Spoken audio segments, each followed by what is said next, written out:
Buenas noches, qué bueno que están con nosotros en este espacio Metro por Metro a toda la República Dominicana, la gente que nos sintoniza a través del canal 24 y también la gente que está con nosotros por el canal 69 para toda la República Dominicana, 347 la gente de Telenor para toda la zona del Cibao y para la ciudad de Nueva York y todo el área interestatal de Estados Unidos por el 1014 de Óptimo, Canal América, el canal de los dominicanos para el mundo. Estamos como siempre contentos de que ustedes estén con nosotros, de verdad que sí.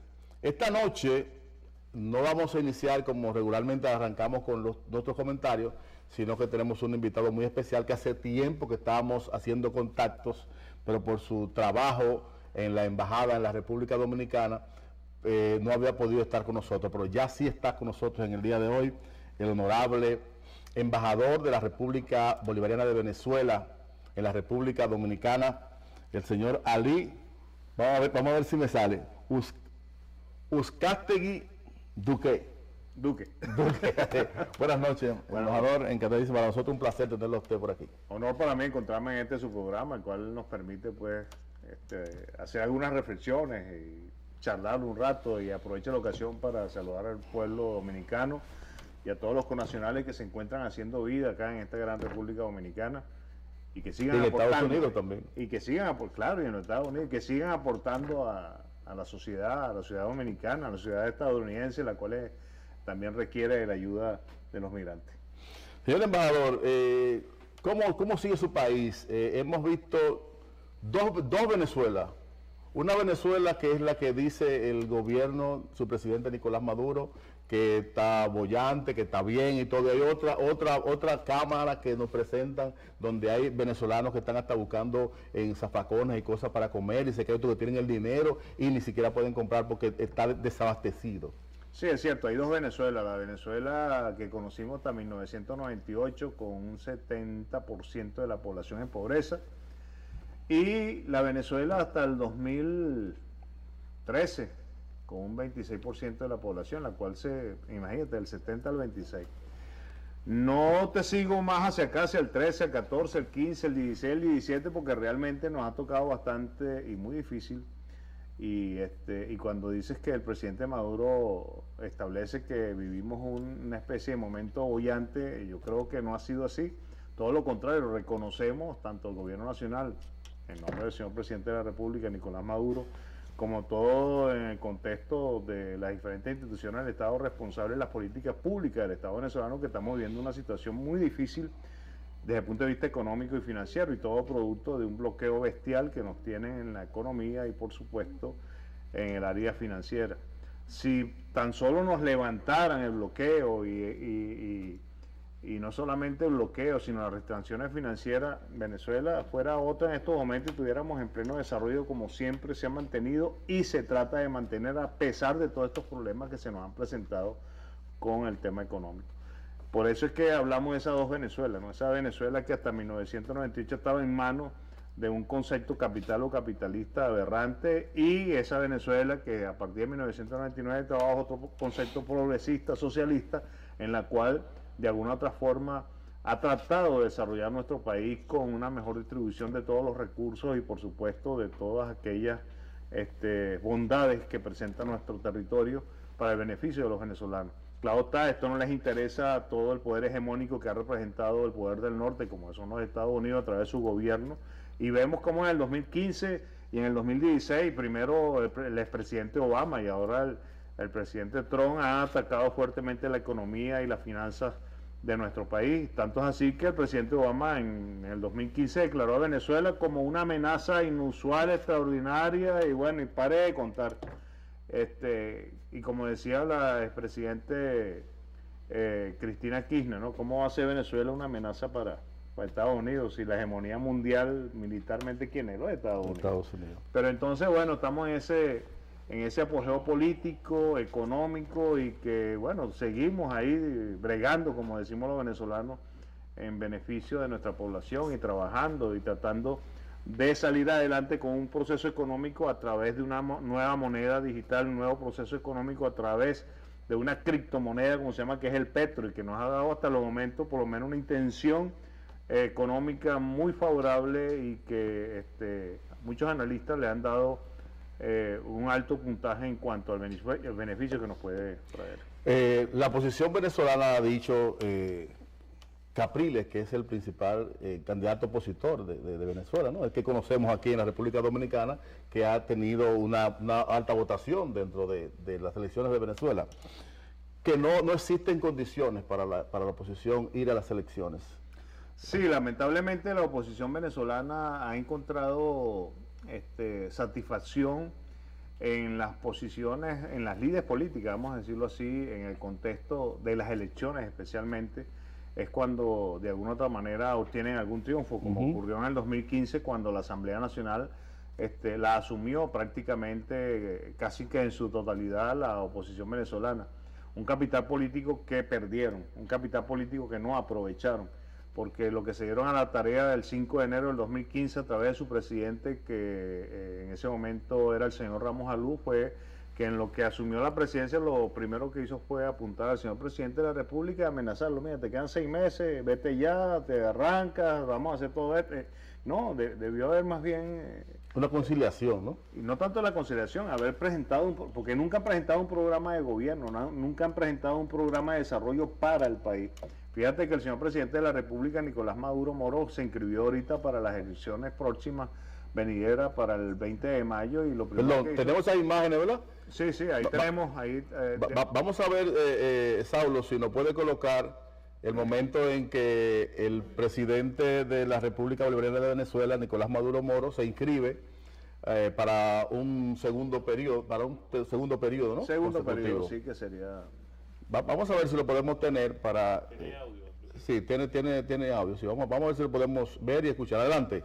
Documento de aceptación de la candidatura presidencial para el periodo 2019-2025 y hago entrega formal, Presidenta del Consejo Nacional Electoral, cumpliendo todos los requisitos constitucionales y legales para convertirme en el candidato presidencial del bloque de fuerzas revolucionarias, patrióticas, bolivarianas y chavistas de Venezuela. Y a la vez quiero hacer entrega formal, ciudadana presidenta Tibisay Lucena, del Plan de la Patria 2025, que es la profundización del camino y del legado de nuestro amado comandante Hugo Chávez.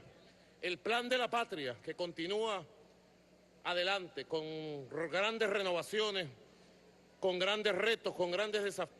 Este Plan de la Patria ha sido consultado con más de 3,5 millones de venezolanos y venezolanas. Contiene más de 30.000 propuestas hechas por las bases del pueblo. Es un plan hecho por el pueblo, para un gobierno del pueblo. Así que hago entrega del Plan de la Patria 2025 hacia la prosperidad económica, cumpliendo los requisitos y los extremos legales que exige la ley y las instituciones democráticas de Venezuela.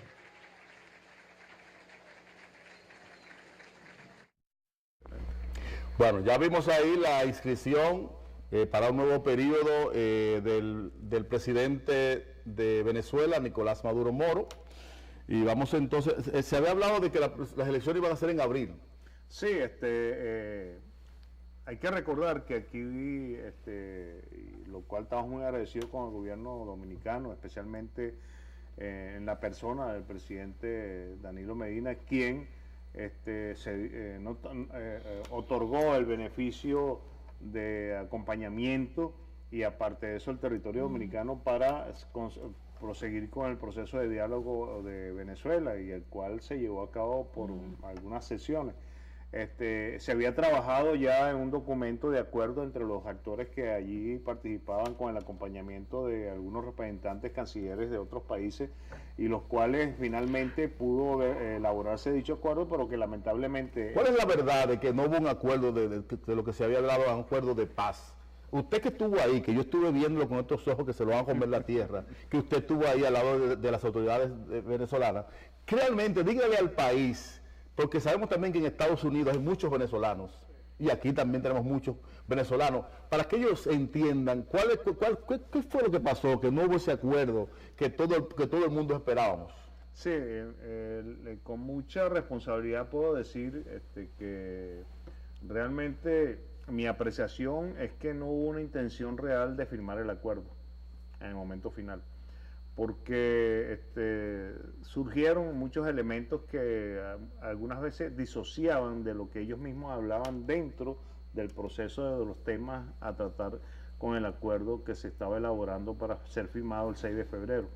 Ahí tenemos testigos sin excepción, que es el señor presidente de la República, el señor canciller, la misma gente de la oposición, los representantes del gobierno nacional, los acompañantes. Y realmente... Porque la prensa no tuvo acceso, a la prensa no, cuando ustedes se reunían ahí, la prensa se quedaba afuera a esperar que ustedes salieran y dijeran qué fue lo que hablaron. Claro, porque es un proceso y hay que entender que es una mesa de diálogo en donde se esgrimen diferentes temas y hay que conciliar posiciones para poder llegar a esos acuerdos. Eso finalmente se pudo hacer, se pudo realizar, y entre eso estaba la fecha, que era el 22 de abril. Habían otras fechas propuestas, que si en junio, que ¿Se si puede en mayo. decir que de esa reunión que se hicieron aquí se consiguió posponerla para mayo? Ahora vamos al otro tema. ¿Qué es lo que sucede? Que para ese acuerdo establecía el 22 de abril y fíjate que ese acuerdo no lo firmó la oposición. Fue un documento firmado por los representantes del gobierno nacional y luego el presidente Nicolás Maduro en un acto al día siguiente, el día 7, lo firmó de puño y letra el acuerdo ante las cámaras y los televidentes y ante el mundo. Y indicó y dijo, mejor dicho, de que cumpliría el acuerdo que se había trabajado en República Dominicana. Y así fue y se vino, y tanto así que el 22 de abril viene de ese acuerdo. ¿Qué ocurre ahorita?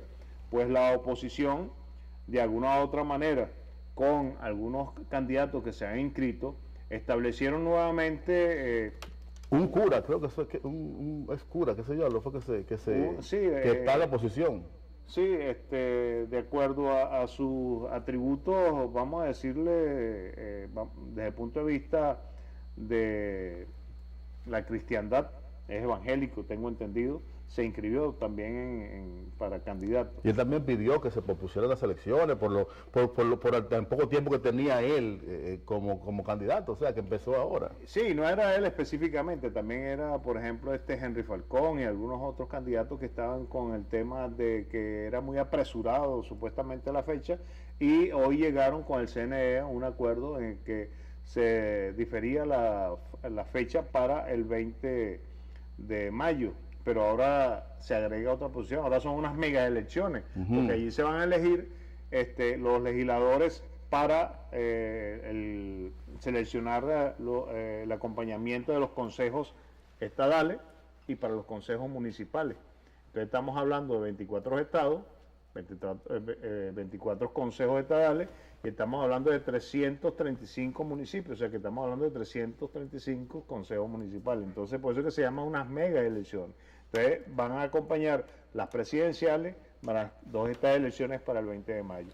Tanto así que también el CNE, para todos aquellos connacionales que están interesados en inscribirse en el proceso electoral, van a poder votar aquí en la embajada, ¿no? Sí, los que cumplan con los elementos que están pautados para poder ir al proceso de votación, se vuelve a abrir o se va a abrir el proceso de inscripción nuevamente en estos días. Estamos esperando que nos den ya las instrucciones del CNE para poder darle otro chance a aquellos que no pudieron inscribirse.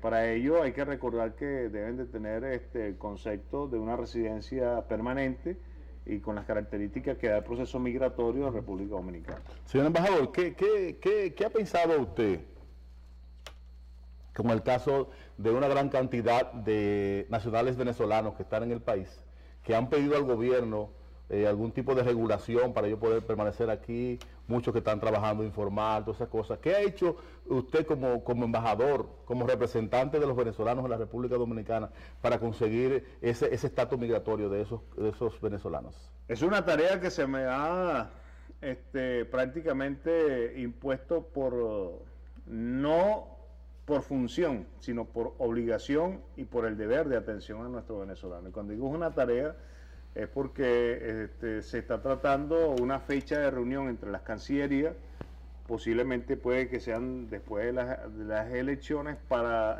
mejorar el proceso migratorio o sencillamente pautar los elementos de coordinación necesarios para mejorar ese proceso. Si es que hay algo que mejorar o sencillamente fortalecer. Está previsto la fecha y he de mencionar que venimos desde el mes de abril trabajando con el tema. El 3 de abril iba a haber una reunión, pero lamentablemente hay que recordar que el 3 de abril del año pasado se reunió y hubo una reunión extraordinaria en la OEA con el tema Venezuela, como siempre. Hoy Venezuela está de tema en el diario, tapete. Sí, en el tapete constantemente. Una reunión que llamó el señor Almagro, Sí, que le dicen Amargo porque ya el hombre pasó de limón a otra cosa, ¿no? Entonces resulta ser que el secretario general, lamentablemente, se le olvidó que él es el secretario general que cumple disposiciones de los Estados miembros, no que él le da disposiciones a los Estados miembros. Y él ha querido manejar la OEA y sus funciones de acuerdo a los lineamientos que le ha estado dando, lamentablemente, el Departamento de Estado norteamericano. Gracias a Dios no ha podido lograr su cometido ni lo logrará, por el sentido de que cada país y cada nación y cada estado tiene su autodeterminación y el concepto de independencia bien claro. Y en eso está Venezuela, que por su autodeterminación e independencia y de acuerdo a nuestra Constitución de la República Bolivariana de Venezuela, somos soberanos como todos los países del mundo. Dígame, señor embajador, ¿qué propone el presidente Nicolás Maduro para que los venezolanos vuelvan a votar por él? ¿Cuáles son las propuestas que él tiene para que los dominicanos confíen en él y él tener un segundo periodo? ¿Qué ha llegado a usted? ¿Qué información tiene? Va a parecer extraño lo que voy a decir. Él no propone nada. Él no está proponiendo nada. Él sencillamente mantiene una continuidad de un plan de la patria. Fíjate que en este momento histórico, desde 1999 a la fecha, es cuando se ha generado y cuando se ha desarrollado un plan de desarrollo para el país, y de ahí es en donde se ha ido mejorando en todas las áreas de educación, de salud, de vivienda, de transporte público, producto de un proyecto. Tanto es así que si nos recordamos de las imágenes que se presentaron hace un momento, vemos cómo el presidente Nicolás Maduro, aparte de que se está inscribiendo, está presentando el plan de la patria, el plan de desarrollo 2019. Pero eso está ofreciendo, está prometiendo el plan de la patria. Pero es el plan de la patria con una continuidad de un proceso que viene desde 1999. No es que está ofreciendo algo como que para mañana, no, es el desarrollo paulatino y continuo de un proceso, el cual lamentablemente a través del tiempo hemos tenido muchas variables que han intervenido en el desarrollo: el golpe de Estado del 2002, el intervencionismo de los Estados Unidos, el bloqueo económico, el bloqueo financiero, la misma oposición que desde adentro ha obstaculizado todos los procesos de dinámica de desarrollo social en el país, pero con todo eso se han logrado establecer ingentes de desarrollo. Fíjate que en el plan de vivienda, hasta hace 15 días atrás se entregó la vivienda de solución habitacional 2 millones, sin tomar en cuenta todo aquello que se ha utilizado para mejorar las viviendas. Son muchos venezolanos. Mira, estamos hablando de 30 millones de venezolanos, que de los cuales se estableció un plan para el 2019 de desarrollar 3 millones de viviendas, y eso no es para nada más. Entregó 2 millones. Ahorita ya llevamos 2 millones, para el 2019 nos falta 1 millón más. Y así como eso, se han desarrollado otras dinámicas a nivel de educación. Nosotros tenemos el 92% de la población en la educación, la gente que está en la edad de recibir educación, el 92-97% está en la lid de formación, bien sea universitaria, bien sea de la formación básica, y aparte de eso, que la educación es totalmente gratuita. Hay universidades privadas, el que quiera estudiar en una universidad privada, pues si la puede pagar. Y si la puede pagar, bueno, la pagará. Si no, ahí están las instituciones del Estado. Señor embajador, hay mucha gente que dice, aquí en la República Dominicana, algunas cadenas internacionales, que en su país hay una dictadura, que lo que tiene el presidente Nicolás Maduro es una dictadura. Coño, dictadura tiene de Donald Trump. Donald Trump es que no tiene una dictadura de una manera, coño, voraz. Fíjate que no tiene un bloqueo económico y no tiene un bloqueo financiero. Claro está, es la forma como tratar de denigrar de un presidente, ¿no? Y el presidente Nicolás Maduro lo que ha es mantenido un proceso en el cual de alguna otra forma ha representado un problema para aquella dinámica tradicional o de la política tradicional que estaba acostumbrado sencillamente era hablar de la inversión privada, del capitalismo, del concepto neoliberal que no era más que el desarrollo de pequeños grupos o sencillamente de grandes corporaciones que al final son las que dominan el espectro económico mundial y son los que establecen los elementos a conferir dentro del proceso económico y macroeconómico del mundo. Por eso es que es muy importante establecer que el presidente Nicolás Maduro no es ningún dictador, todo lo contrario. Si fuera un dictador no nos pasara lo que estuviera ocurriendo, ¿verdad? Siempre lo escucho a él diciendo que él quiere el diálogo, que él está abierto, que vengan a hablar, que siempre, yo lo que he visto siempre dispuesto a concertar, a hablar, a buscarle la solución a los problemas. Sí, pero lamentablemente la oposición y los grupos interesados, fíjate que nosotros a nivel de Venezuela lamentablemente en el tema económico se ha caracterizado por ser un país monoproductor por el tema del petróleo y también de alguna manera ha tenido una economía de puerto, la cual se ha sustanciado y se ha desarrollado por muchos años. Y eso lamentablemente de la noche a la mañana no podemos dejarlo de entender como tal, sino que tenemos que buscar las medidas para dejar de ser una economía de puerto y desarrollar hacia adentro como debe de ser la economía y por supuesto sustentar esa economía en un 60, un 70% de ser autónomos en la obtención de insumos necesarios para la producción de alimentos y de salud que son muy importantes. Hay muchos problemas claro que sí, en la salud. Claro, fíjate que nos han devuelto buques, pero ahorita no sé la cantidad exacta, pero nos han devuelto buques de puerto para que no lleguen a Venezuela, que vienen con alimentos, que vienen con insumos. Entonces alguien me decía hoy, bueno, por embajador, el problema de ustedes es económico, sí, el problema de nosotros, pero el problema lo tenemos con el norte, que no nos levanta el tema, el bloqueo económico y el bloqueo financiero, nos levantan eso, y nosotros no le estamos pidiendo al mundo que nos regalen nada. Ningún país le pida a nadie que regale, con el esfuerzo que hemos hecho y que Venezuela tiene desde el punto de vista económico y financiero, puede de alguna otra manera llegar a hacer relaciones económicas con cualquier país del mundo. Pero resulta ser que cuando vamos a las finanzas, vamos a decirlo así, internacionales, donde las grandes corporaciones en su gran mayoría tienen que ver con los Estados Unidos, pues ponen e imponen qué es lo que se debe vender, qué es lo que debe entregar y cuáles son las relaciones que se debe tener con los países.